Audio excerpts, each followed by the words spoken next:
Football is back, guys. Football is finally back after a long summer. We thank you guys for sticking around for this entire summer as we helped to give you guys some content, but it's back. The preseason is finally underway. The Hall of Fame game this past Thursday took place.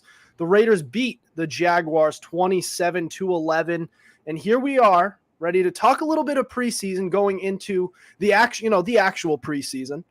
So we'll hit on some rookies and the potential early impact they'll be making, some second-year players poised for a big leap in year two. But we're going to start with the Bears and talk about a little bit of an itch that all of us, me, Justin Tucker, and CJ have to scratch. But my name's Adam Wright. Justin Tucker, CJ Medieros, you're listening to the Fumblerooski Podcast by Power 88 Dean Radio. So, guys, you're going to hear a big rant from me, and I'm sure you guys will too. But you guys ready to get going? How you guys doing? Not too bad. I'm just fine. Mm-hmm. Nice. All right. Well, so picture this. So we just heard news that Bears Roquan Smith, he's an all-pro, just requested a trade.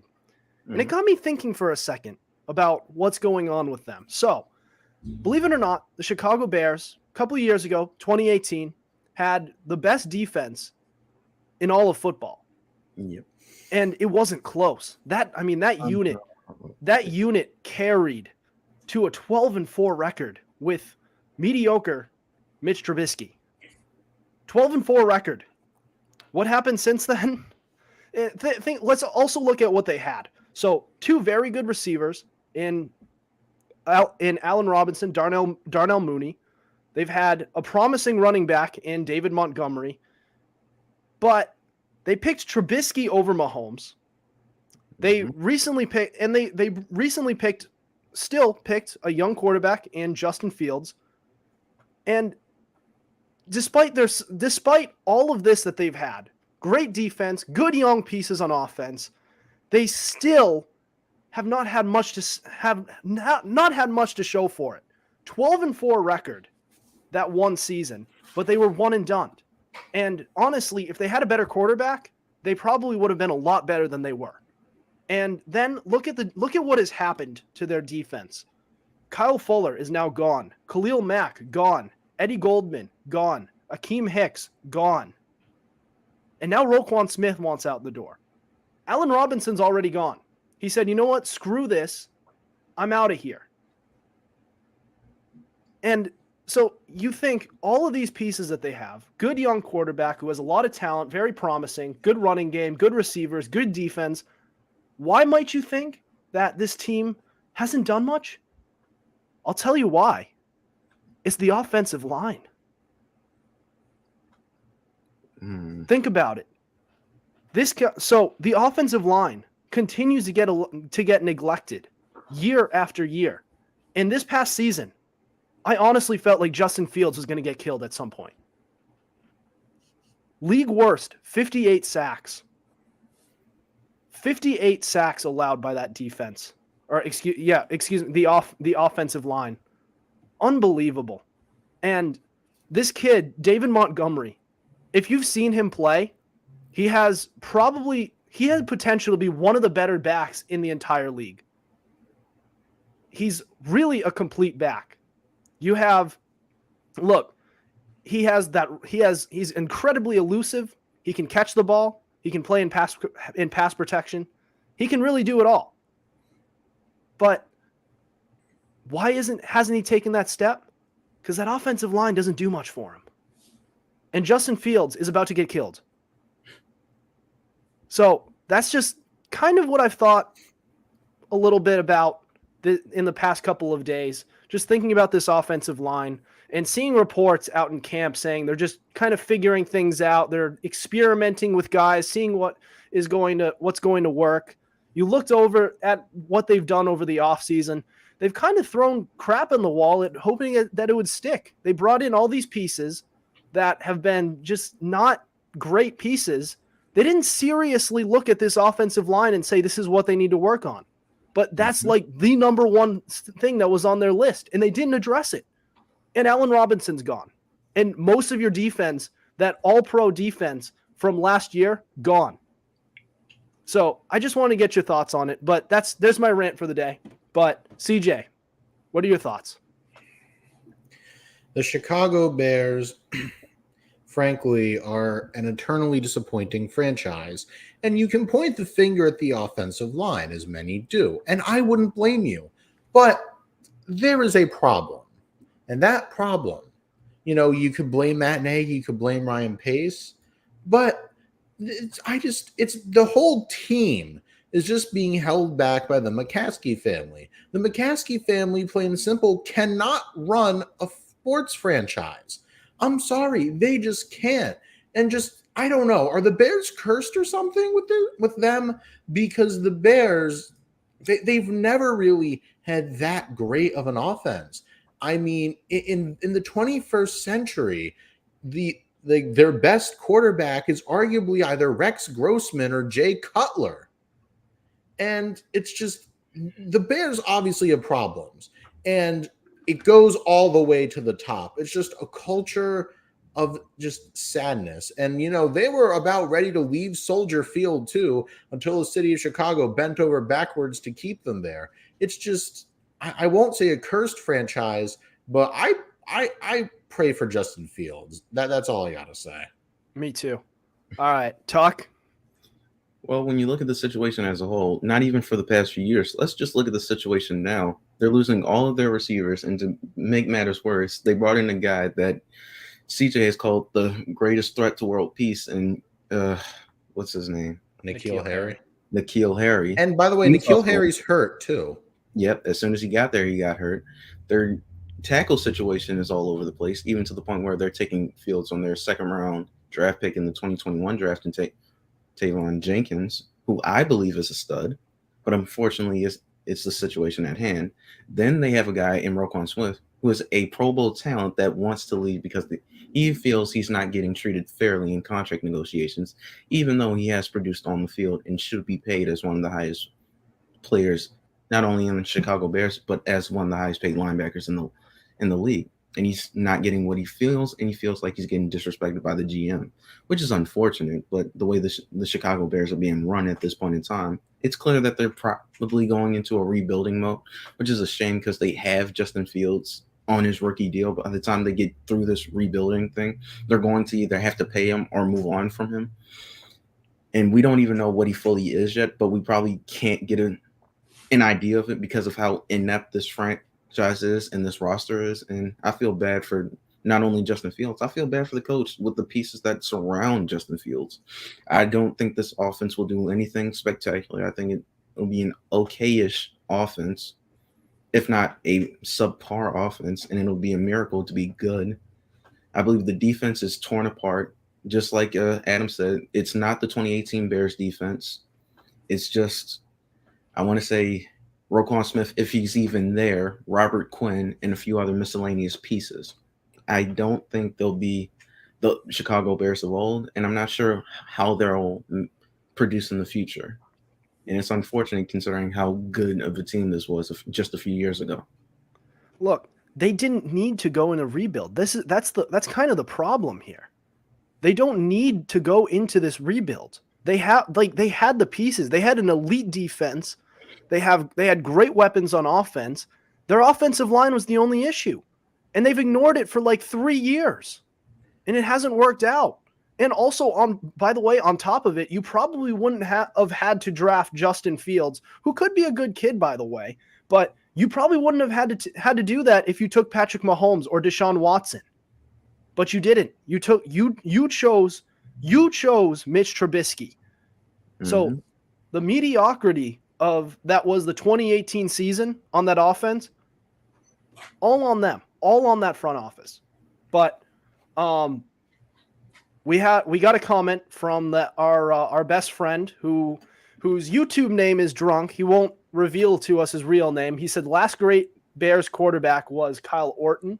Yeah, that only serves like my point, because like technically if your last great quarterback was Kyle Orton, or like I maybe said Cutler or Grossman, what's wrong with your franchise? The organizational ineptitude and meddling has reached like crisis levels.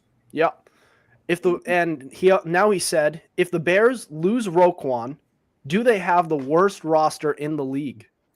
No, Oh, because they have good pieces on offense. That honor but might go to Houston. and they might have good pieces on defense. They have a couple, but it's nowhere near what it was. And then he also said, never reach on a quarterback nobody ever heard of. The problem is people did hear of Mitch Trubisky, just a lot of people didn't believe in him. But some teams were convinced of him. But we do need to move on. So anything more on this topic? I know this was kind of something we were talking about yesterday. We were planning this episode, but anything more on this? No, I'm good. The McCaskies have to go. That is all. I can second that. All right, guys. Well, next we're going to talk about rookies and a potential early impact they could make. Which ones can kind of really make that early leap? We'll get to that next. This is the Fumblerooski Podcast.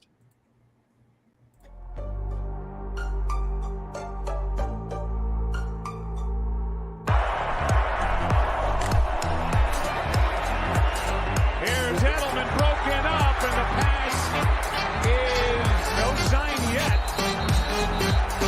Edelman comes down with a football. They're saying it's a catch. This is caught. Diggs!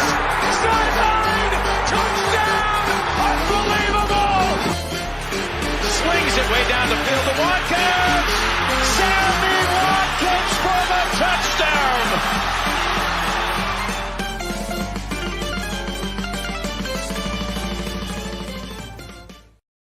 Welcome back to the Fumblerooski Podcast. I'm Adam Wright, Justin Tucker, CJ Medieros.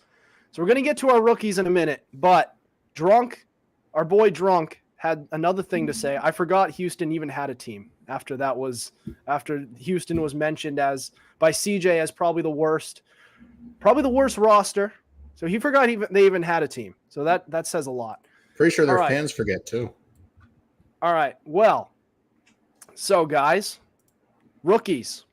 Which one of these guys going into preseason? So we're looking at these players, kind of getting their first looks on big league rosters. Which one do you think will make an early impact? Early in their career, first year, they become that rookie of the year. Maybe not rookie of the year, but who makes an early impact? CJ, give me your pick. Now, I thought about this, right? And it took like a little bit of thinking. But, we just mentioned the Houston Texans. So I'm going to go ahead and go with Derek Stingley. He's a corner from LSU, and this guy, he was a beast. Now, I know he has injury issues, and he had those in college, and that's fine.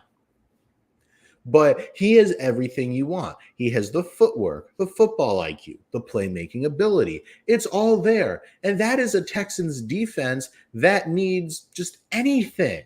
The cupboard is basically bare on that defense. They had a lot of good players, and they're all gone now. So you got to start rebuilding, and Stingley would be the perfect guy to rebuild around. Not to mention the best receivers in your division currently are Robert Woods coming off an ACL, Michael Pittman, and Christian Kirk. Technically, the best receiver in their division is Brandon Cooks, but he's on the Texans, so oh well. All right, well, there you have it. Derek Stingley Jr., the team on Houston, the team that Drunk forgot even had a team. But Tuck, what's your pick? As a matter of fact, Drunk also said that he had Jordan Davis having a monster rookie season, and I thought about him. I really did, because I've been thinking about that Eagles front seven, but I went a little differently. It's about time I give some Jets some love, and I chose Sauce Gardner. I believe Sauce has the tools to be a fine-tuned player for the Jets, and especially that defense. He's long, rangy, and can keep up with the number one receiver. And rumor has it he's been having a good training camp with the Jets, especially with that pass breakup on Elijah Moore. So based upon the limited amount of things I've been able to see from Sauce Gardner, I like what I see, and I hopefully he's able to progress to where we can see the all-pro talent that he can one day be. All right. So, Tuck, you stole my pick. I was going to pick him. And because you picked him, I have to go a different direction. And I'll give you that in a sec. But Drunk asked another question. He asked, "Where's the fourth dude? That's my dog." And he's referring to the special guest who we had on last week's episode, Sean Howe. Sean was a guest. So Sean, he'll be on the show plenty of times. He's a Dolphins fan, but he's one of our good friends. And he's our dog too. So we'll get him back on eventually. But my pick, I'm going to take Kayvon Thibodeau. Mm-hmm. So you have a potential superstar player coming out, defensive end coming out of the draft, going to the New York Giants. Kayvon Thibodeau, doesn't that feel like just a cool name? Doesn't that just feel like, an elite pass rusher name? Well, it's marketable. Also a potential and looking at his talent, potential superstar player. It just reminds me so much of Lawrence Taylor, who was That's a bit of a reach, but I understand. Very much of a reach. Lawrence Taylor is a reach and a half. I'm not saying that he's going to be like him. I'm just saying, well, maybe I was referring to it a little bit, but I'm just saying you have a potential superstar defensive end going to New York. It's gonna feel like it a little bit. A superstar defensive end in New York for the Giants.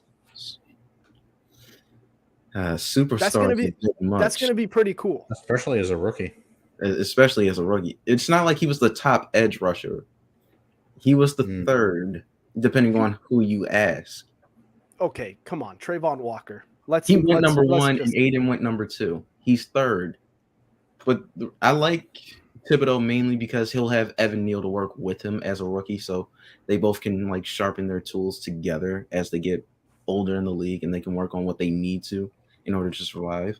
So I think it's good for Daniel Jones to have a quality tackle, and it's good for the defense to pick up somebody like a Kayvon Thibodeau, which I am kind of jealous of the Giants, even though I'm not jealous of their positioning. I'm happy with the players they got. Listen, there was a point where we were looking at Kayvon Thibodeau as potentially the number 1 overall pick. At one point, potentially the number 1 overall pick. And the only reason he fell was because of off-the-field issues.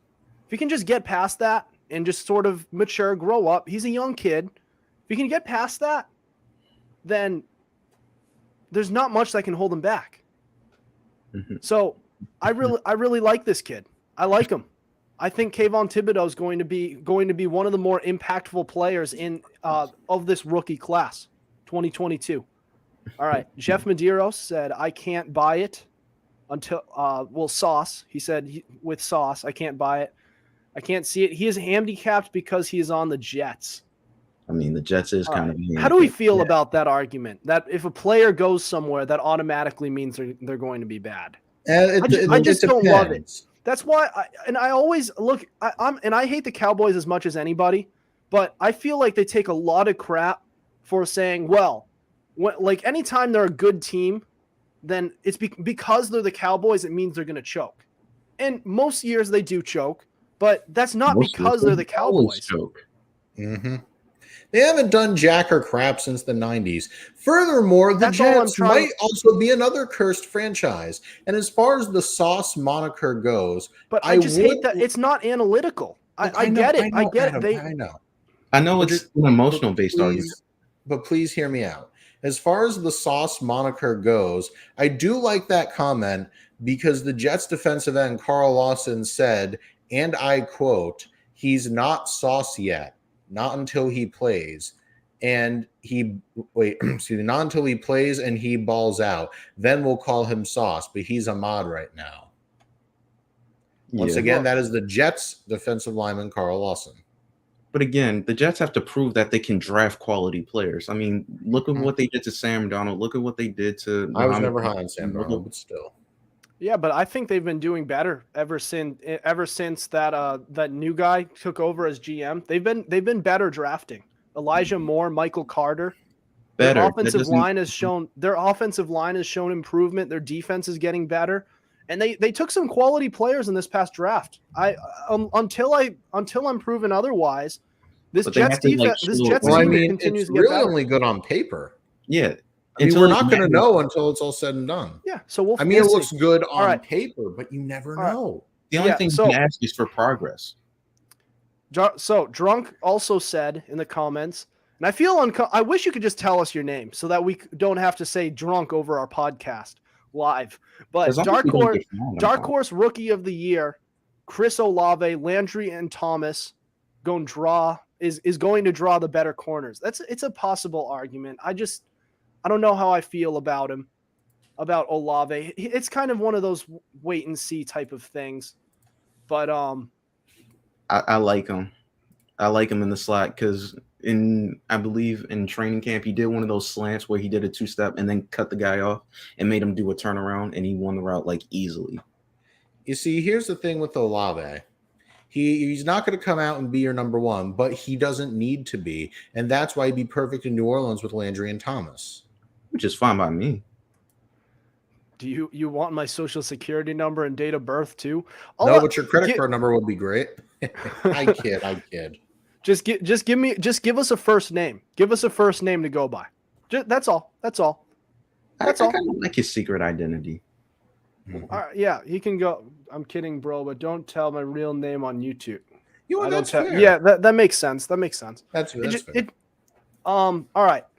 So we need to move on, but coming up next, we're going to be hitting on some second-year players. So members of the 2021 draft class and possible big leaps that they could make. So it was a very good draft class for the 2021.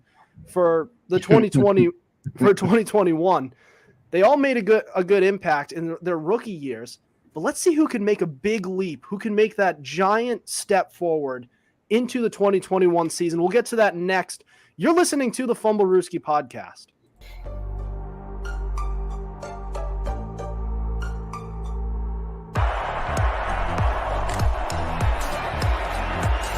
Here's Edelman broken up, and the pass is no sign yet. Edelman comes down with a football. They're saying it's a catch. This is caught. Diggs! Sideline! Touchdown! Unbelievable!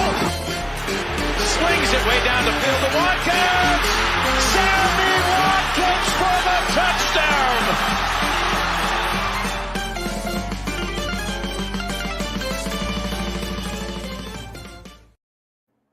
You are listening to the Fumblerooski Podcast by Power 88 and Fans Only Sports Network.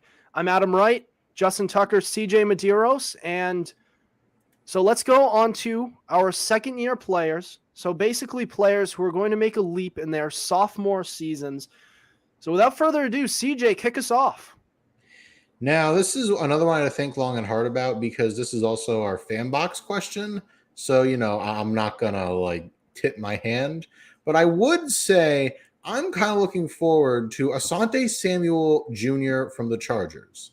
Mm-hmm. Now, as a Pats fan, we all know about Asante Samuel. He was a darn good corner. If you're an Eagles fan, you also know how good he is. But his son, now his season was cut short by injury.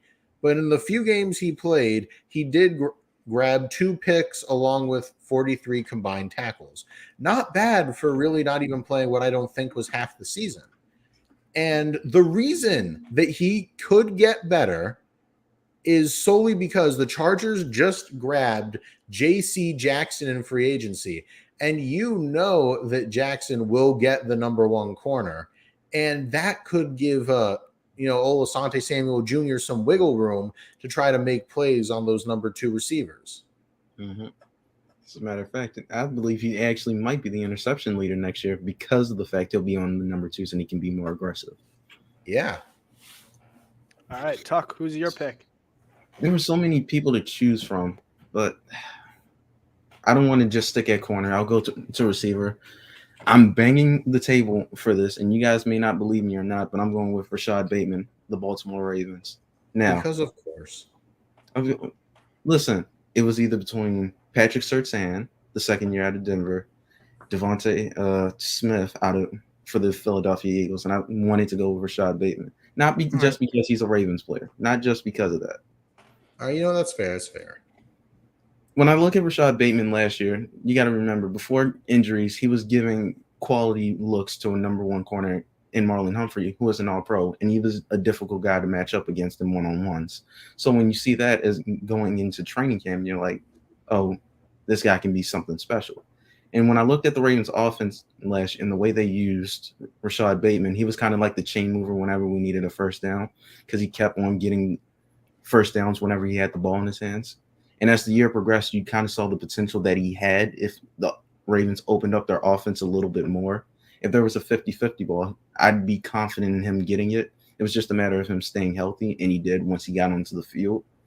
So this year, I believe he'll hopefully stay healthy and be able to play all 17 games and be able to be a more productive receiver with hopefully Greg Roman opening up the offense. I can only pray for it at this point, but I believe we'll pass the ball more this season, and I believe Rashad Bateman will get more chances with the ball in his hands, especially since Marquise is gone. Yeah, honestly, I really like Rashad Bateman going into this season just because he's going to be the number one receiver now with Marquise Brown out. So all those reps, which added up to just over 1,000 yards for Marquise Brown, they all go to Rashad Bateman, who managed 500 yards while being the wide receiver too and being hurt for a couple of years. So I like that pick. But I also went receiver, and I went with a guy who is already a superstar in this past season, and that is Ja'Marr Chase. Now, with the season that Chase had, you would think, it can't get better than this, can it? Oh, yes, it can. Just think about that offensive line that is dramatically improved this season. They had their needs, the Bengals, they had their needs going into this offseason, and they addressed them, and they addressed them well. And so with Joe Burrow not having much time to throw the ball and being the most sacked quarterback in all of the NFL, he still managed to allow Ja'Marr Chase to be the offensive rookie of the year with over 1,400 yards, 79 receptions. And I forgot how many touchdowns. I believe 7, 8.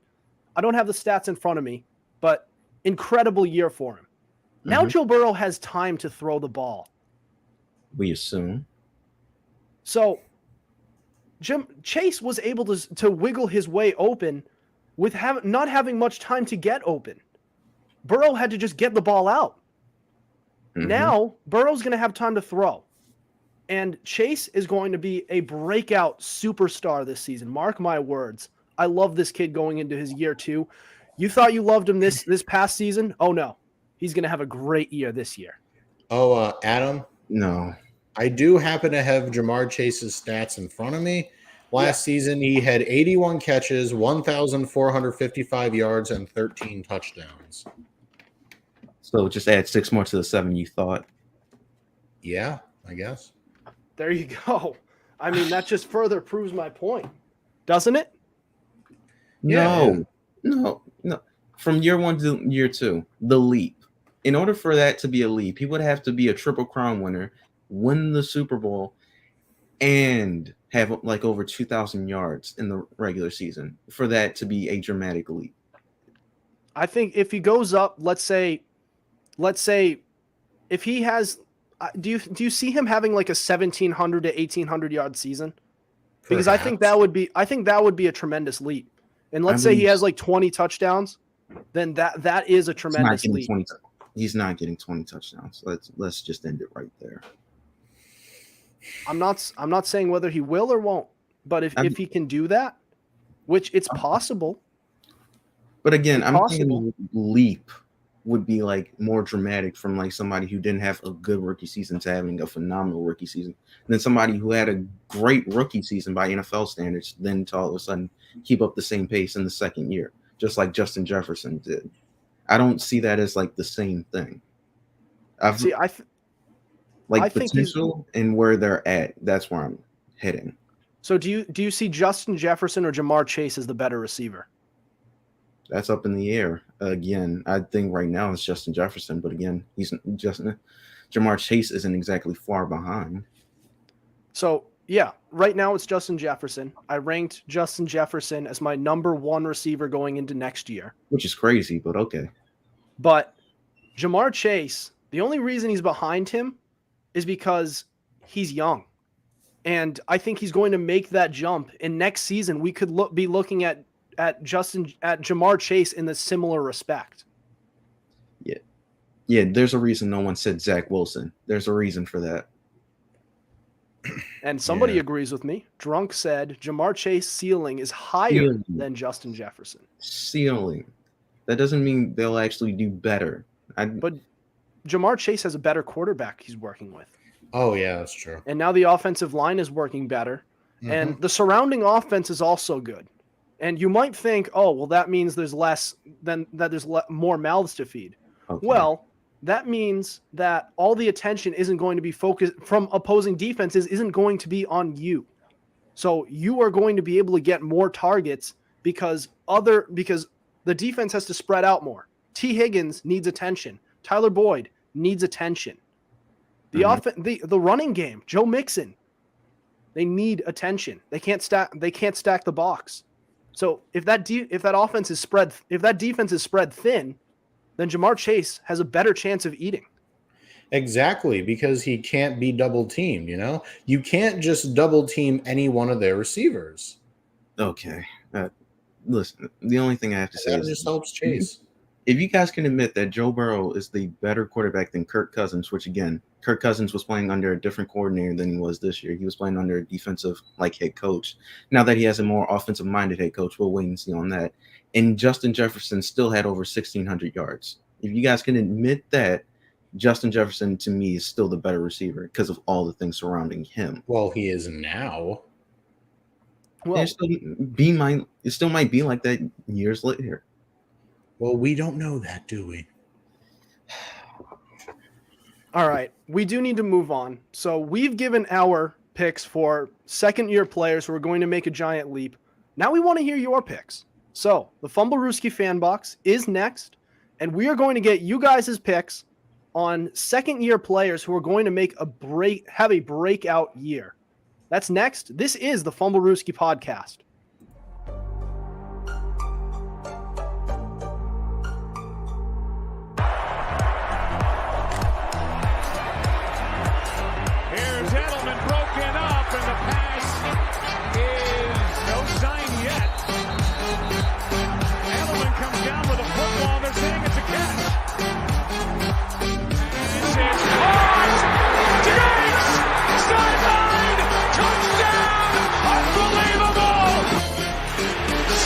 Way down the field to Watkins. Sammy Watkins for the touchdown.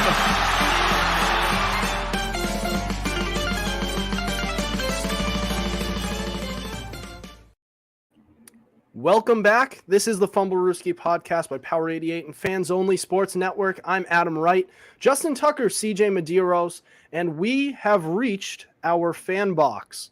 So, we post a question filter on our Instagram every Monday, and you can respond with hot takes, questions, and more, and we will discuss it and give you a shout-out on our podcast. Respond to next week's fan box question to be featured on our show. So, the question of the week was, which second-year player will make the biggest leap in 2022? So, we kind of wanted to hear from you guys because there's a lot of different players. The 2021 draft class was just stacked. And it worked out very well. They all translated very well into the big league level. So let's hear your picks. So Diego Huertas said, I hate to say it, but Mac Jones by far. I'm sorry, but Mac Jones is going to improve from year 1 to year 2. But a big leap, man, that's going to be tough. Just because of their offensive line issues. Or not offensive line issues. Their offensive line is fine. Coordinator is a big problem. And usually you can take it with a grain of salt on how the team is looking during training camp. But the reports have been so bad that you have to pay attention to it. And it doesn't look good. It just doesn't look good. I don't love what's going on down there. And I don't even blame Mac Jones. Mac Jones looks like, from what I've heard, he's improved. But the way the offense has run is frustrating Mac Jones. You can tell.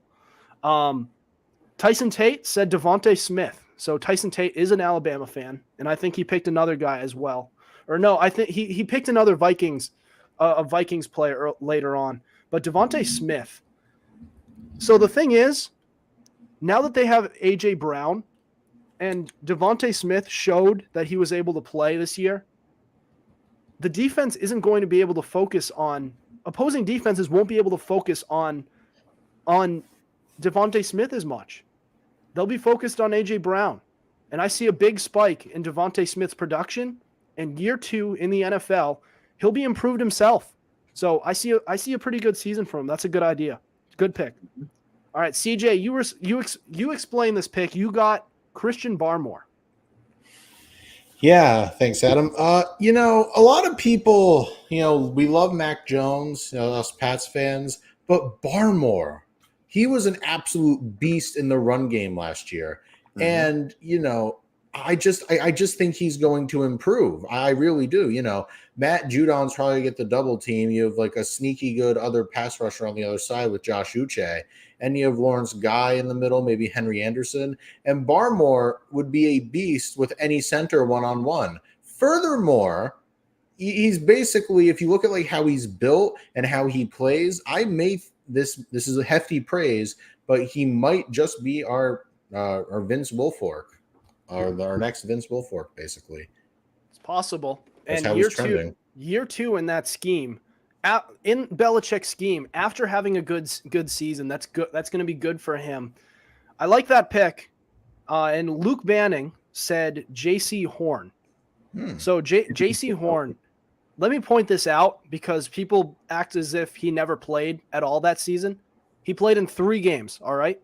Get this. In the 3 games he played, out of 87% of the snaps he played, 18 yards allowed.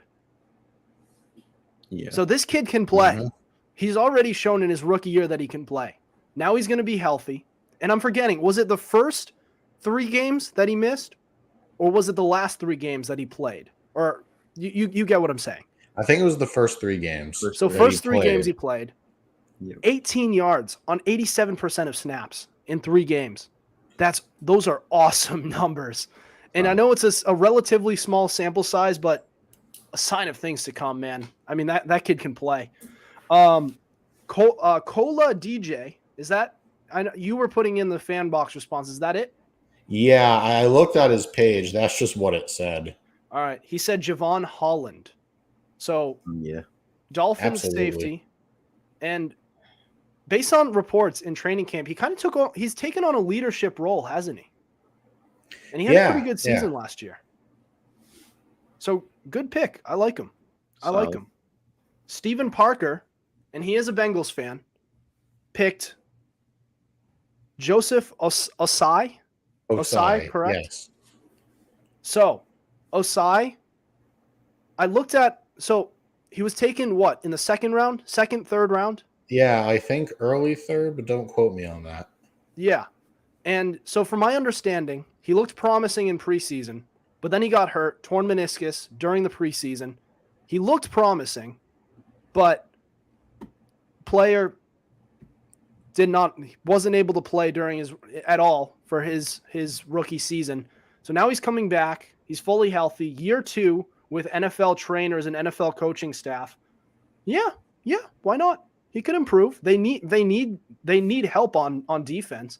The offense is great for that Bengals team. It's the defense that needs help, namely the secondary. But if the front 7 can help out more, then that would be great as well. But Grayson Mortimer said Trevor Lawrence. So I'm sure he'll have a better, and we got a lot of votes for Trevor Lawrence. But I'm sure he'll have a better season than he had. It was a kind of a disaster for him. But at the same time, he didn't have much protection. What was he sacked? Like 36 times? 32, 36? Somewhere in that ballpark. Something stupid like that. So, I mean, I don't know about you, but your rookie season, you're getting your teeth kicked in. And now they have some added protection for the Jaguars. So let's see what happens with them. Yeah, so I'm just not protected. Yeah, But either way, I'm not thrilled about who he has to throw to. Yeah, but I think isn't it better? Kind of, not really. They lost DJ Chark and they added Christian Kirk, and I like DJ Chark a little more.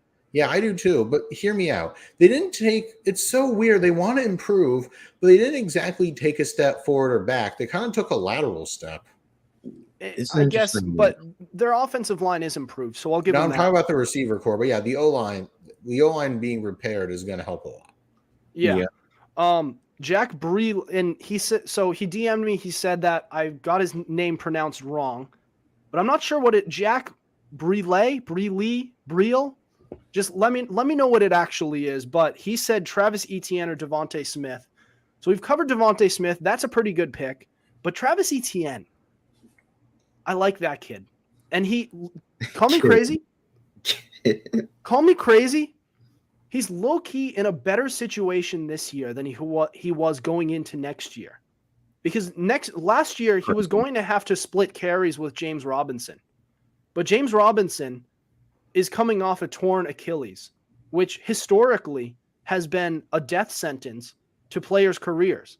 Even Cam Akers, who managed to come back early, he was not as effective as he once was. So I believe he had a torn Lisfranc. That's what it was. I looked up the injury and the history running backs have suffered, and just players in general. And they actually have players who have come back from it. So I think, and based on reports in camp, he's looked really good and he's been used a lot. So I like Etienne. So Mike Hansen said Justin Fields. So we talked about him a little bit. And if he doesn't get killed, if the offensive line could just hold up a little bit, yeah, he could show something. But if he's getting killed, if he's getting his teeth kicked in by that offensive line, which ownership has neglected for years, then, like, even if he can play, then we'll never find out because you can't play when you're on your ass the whole time. Mm-hmm. Just saying. But still, good pick. I like it. I really do like it. I like Justin Fields. Just he needs some help. That's all. Ian Mulhern. Is it Ian Mulhern or Mulhern? I think it's like Mulhern. Mulhern. Wrong people here. He said Rashad Bateman. So Tuck has covered this one, but I like. Happy. And also, I'm pretty sure when Ian was on the show, he picked the Ravens to win the Super Bowl. So and he loves your Ravens, doesn't he? Yeah. And he's a Panthers fan. But Rashad Bateman, he's going to get a lot of reps. I like him. I like him going into this year. All right, Patrick Williver said statistically it's Jonathan Adams, 132-inch broad jump. Then he said JK, it's Etienne. So Jonathan Adams was in the USFL this past year. And he's technically in the NFL. He's a Lion, but he's never played a game. He's been suspended. So, legend. It's still a leap. It still could be a leap considering you went from a second-tier place to an NFL team. Yeah, I mean, if you were to take a leap, it would be the biggest leap in NFL history. We'll say that. He goes from that to actually being productive on the Lions. That I would agree. That is a leap. Especially with that Lions core. They actually have some pieces in that Lions offense. So, yeah, Etienne we already covered, but again, I love that pick. I love Etienne going into this year. So Eli Turner, and he didn't understand the question when he first got it, which is all right. But DJ Moore, he has a better quarterback in Baker. So he's right about DJ Moore. This is probably the best situation he's ever been in. The only problem is he's not a second-year player. He's been in the league since 2018. But still, I like DJ Moore. So good pick still. It's okay. It's all right. All right. Tyson Tate, again, he said Christian Darrisaw. So he had a great rookie year this past season.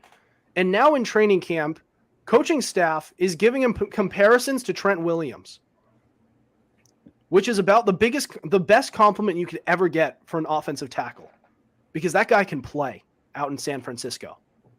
So Good for him. If you're getting compared to him, you're doing something right. Nick Normand said T-Law. So for Trevor Lawrence, he took charge and ruined the Colts season. Big things going from 16. So yeah, he had a good season. He beat up on a good team that was looking to get into the playoffs. He beat them. He took charge, and he had a decent season, a decent game. 223 yards, 2 touchdowns. So good for him. Let's hope it translates. Let's see what happens. And he has the protection to do it, as we discussed. Derek Houle said T-Law again. So I guess T-Law is how people like to abbreviate his name for a nickname.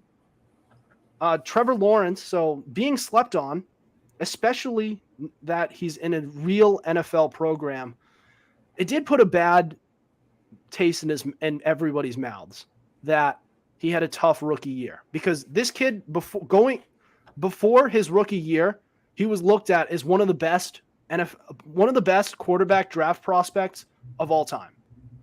Mm-hmm. Like, he was mentioned in the same breath as some of the best prospects ever, but hasn't quite panned out yet. But we'll see how it goes.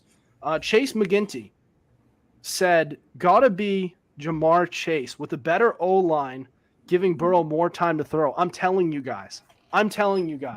He may have had a great year this year, but it's going to get just much better this year. Much better. I'm telling you guys. I'm calling it now. All right. Will Hinckley said Zach Wilson. He got that dog in with the Zach Wilson hype. So if this kid, you can go. All right. You can go ahead. All right. All I'm gonna say is, I just wish his game on the field matched his game off it, but alas, it does not. So you want his game to mature more accurately? Yes, I do. No pun intended. Look, if he has the situation around him to work, he has the situation around him. So if he can play, then we'll know. But if he can't, then we'll also know, because this is a decent roster around him. It's getting better.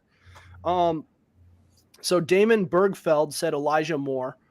So 500 yards this past season. He was kind of a late breakout player later on in the season. It depends on how they use Garrett Wilson, the other wide receiver who they just took in the first round, but he has potential. I like him. So Zachary Stilson said Javonte Williams. Or hang on, I forgot. I skipped over one guy. So he doesn't have his actual name on Instagram. So JZ8 Hockey said Zach Wilson. Again, we covered him, but I like the pick. It's possible he could break out. I know CJ's not high on him, but I like him. I like him. Just a time. You got to give quarterbacks a couple of years before you really find out if they can play or not. And Zach Wilson wasn't in the best situation when he first started. So give him some time. That's all. So Zachary Stilson, Javonte Williams, this guy is something special. So it was a 50-50 split between Melvin Gordon and Javonte Williams. Mm-hmm.